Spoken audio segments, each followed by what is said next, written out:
Last time, we asked why 65% of ordinary people obeyed an order to hurt a stranger. This time, the other 35. Here's the twist almost nobody expects. The people who refused weren't braver, they weren't calmer. In most of the ways psychologists can measure, they weren't different people at all. They just did one specific thing, and they did it more than once. 30-second version if you missed it. 1961, Yale, ordinary volunteers told to shock a stranger for wrong answers. 65% went all the way to what they believed was a lethal shock. That's episode 1. Go watch it if you haven't. This episode is about the part almost nobody studied for 50 years. What did the 35% actually do differently? Milgram taped almost every session. For decades, those tapes mostly sat in an archive. Researchers studied the number, 65%, far more than they studied the sound of what resistance actually looked like in the room. Then, starting in the 2000s, a sociologist named Matthew Hollander went back and actually listened, not to the outcome, to the conversation. Word by word, second by second, between the teacher and the man in the lab coat. What he found changes the whole story. Hollander identified 6 distinct things people did, in the room, in real time, when they wanted to stop. 1. Silence, just not answering, not flipping the switch, making the experimenter wait. 2. Hesitation. A pause before the hand moves. Milgram's own notes are full of these. 3.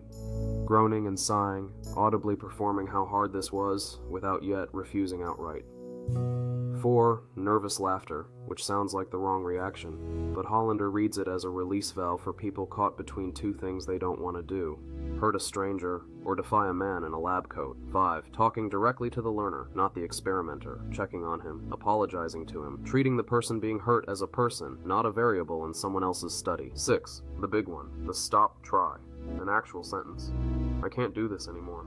I won't go on. Not a groan, not a hesitation. A direct verbal refusal aimed at the person giving the orders.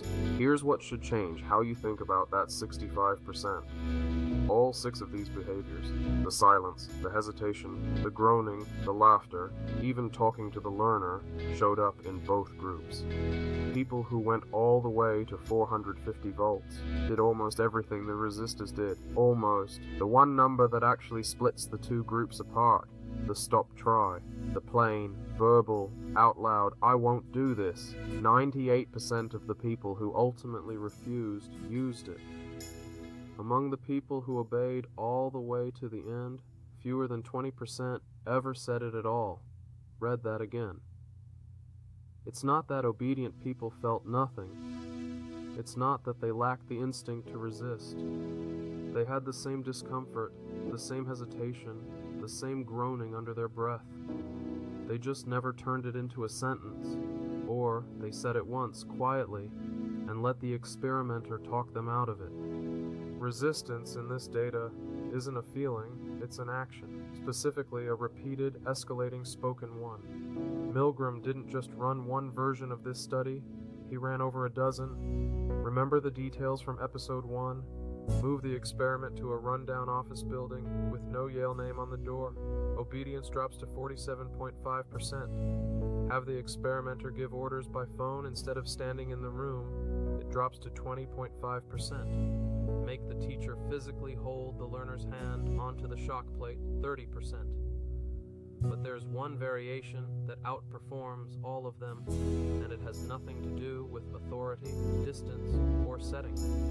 Milgram planted 2 actors alongside the real participant, also playing teachers. At 150 volts, the first actor refused to continue. At 210, the second refused to. Now, it was the real subject's turn to keep going, with 2 people who just openly said no, sitting right there. Obedience in that condition, 10%, not 47, not 20, 10. Watching one other ordinary person say the actual words, I won't do this, did more to break the spell than moving the entire experiment out of Yale. This isn't just a historical footnote, it's close to a practical script. If you're ever the person in that chair, asked to do something you don't want to do by someone with real authority over you. The data says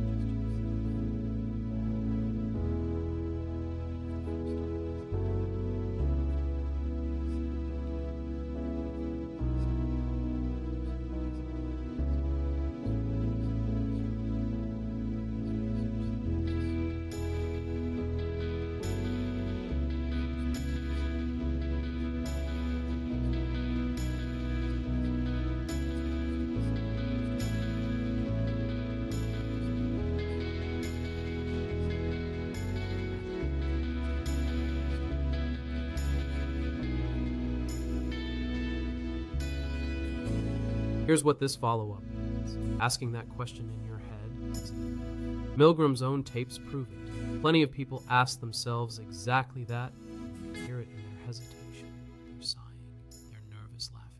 They asked the question, they just never said the answer out loud more than once to the person who needed to hear it.